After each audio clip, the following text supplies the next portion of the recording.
सच्ची और प्रमाणित खबरें ही दिखाते हैं, किसी हिंसा या आतंकी संगठन का समर्थन नहीं। YouTube गाइडलाइंस और सरकारी नियमों का पूरा पालन। वीडियो AI वॉइस से प्रस्तुत, लेकिन हर खबर जांची पड़ताल की गई है। हमारा उद्देश्य शांति, प्रेम और निष्पक्ष पत्रकारिता। आज की अंतर्राष्ट्रीय और क्षेत्रीय बड़ी खबरें गजा पट्टी में बढ़ते सैन्य तनाव से लेकर ईरान की सीमा सुरक्षा कार्रवाई और रूस यूक्रेन संघर्ष तक दुनिया के कई हिस्सों में महत्वपूर्ण घटनाएं सामने आ रही हैं। जानिए ताजा हालात और उनकी संभावित असर। आदाब, नमस्कार, आप देख रहे हैं ग्लोबल आवाज। मैं आपका होस्ट अनिस अंसार। खबरें अब विस्तार से। सभी अपडेट्स पाने के लिए चैनल को सब्सक्राइब करें और बेल आइकन दबाना न भूलें।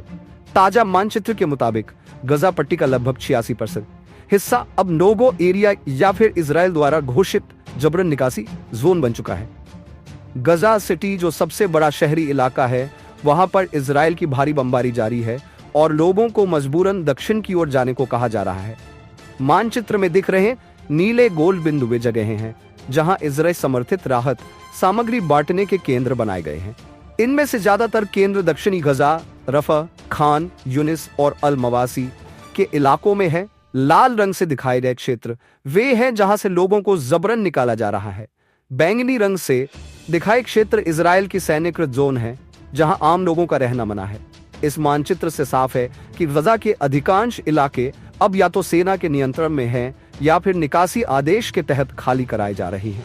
इसका सीधा असर वहां रह रही लाखों आबादी पर पड़ रहा है जिन्हें बेहद कठिन मानवीय हालात झेलने पड़ रहे। वहीं यह भी खबर देखिए, इजराइल की नई घोषणा, गजा सिटी से जबरन निकासी की तैयारी। इजराइल ने ऐलान किया है कि रविवार से फिलिस्तीनियों को लड़ाई वाले इलाकों से जबरन दक्षिणी गजा की ओर निकाला जाएगा। यह फैसला ऐसे समय पर आया है जब इजरायली सेना गजा सिटी पर कब्जा करने के लिए बड़े हमले की तैयारी कर रही है।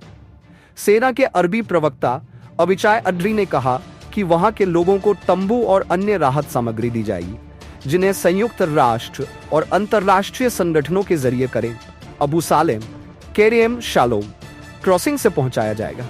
लेकिन संयुक्त राष्ट्र ने अभी इस योजना पर कोई टिप्पणी नहीं की है। उसने केवल इतना कहा है कि गजा सिटी से निकासी की योजना लागू हुई तो पहले से ही भयानक हालात झेल रहे हजारों परिवार और मुश्किल में पड़ जाएंगे। कुछ ही दिन पहले प्रधानमंत्री नेतन्याहू ने आदेश दिया था कि सेना हमास के 2 गढ़ गजा सिटी उत्तर और अल मवासी दक्षिण को पूरी तरह ध्वस्त करे। फिलिस्तीनी संगठन इस्लामिक जिहाद ने इस ऐलान को गजा सिटी पर कब्जे की क्रूर योजना का हिस्सा और अंतर्राष्ट्रीय कानूनों का मजाक बताया है।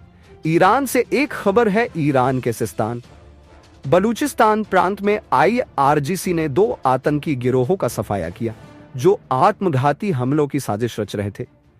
अभियान ने 5 आतंकी मारे गए और 25 किलो विस्फोटक सामग्री बरामद हुई। सिस्तान बलूचिस्तान में IRGC की ताजा कार्रवाई से यह स्पष्ट होता है कि ईरान अपनी सीमाओं की सुरक्षा और आतंकी गतिविधियों को जड़ से समाप्त करने के लिए गंभीर और सक्रिय है। आतंकी योजनाओं का समय रहते विफल होना न सिर्फ स्थानीय लोगों की सुरक्षा सुनिश्चित करता है, बल्कि ये भी दर्शाता है कि खुफिया तंत्र और सुरक्षा बलों के बीच तालमेल मजबूत है। साथ ही IRGC द्वारा चलाए जा रहे विकास और रोजगार परियोजनाएं यह संकेत देती हैं कि ईरान केवल सैन्य दृष्टिकोण से ही नहीं बल्कि सामाजिक आर्थिक स्तर पर भी स्थिरता लाने के लिए प्रयासरत है। कुल मिलाकर यह घटना दिखाती है कि ईरान आतंकवाद से सख्ती से निपटने के साथ साथ अपने सीमावर्ती इलाकों में शांति और विकास दोनों को संतुलित ढंग से आगे बढ़ा रहा है। वहीं एक खबर रूस यूक्रेन से। यूरोपीय नेता वोलोदिमिर जेलेंस्की का समर्थन करने DC रवाना। यूक्रेन के राष्ट्रपति वोलोदिमिर जेलेंस्की सोमवार को वॉशिंगटन DC का दौरा करेंगे जहां उनके साथ यूरोपीय नेता भी मौजूद रहेंगे।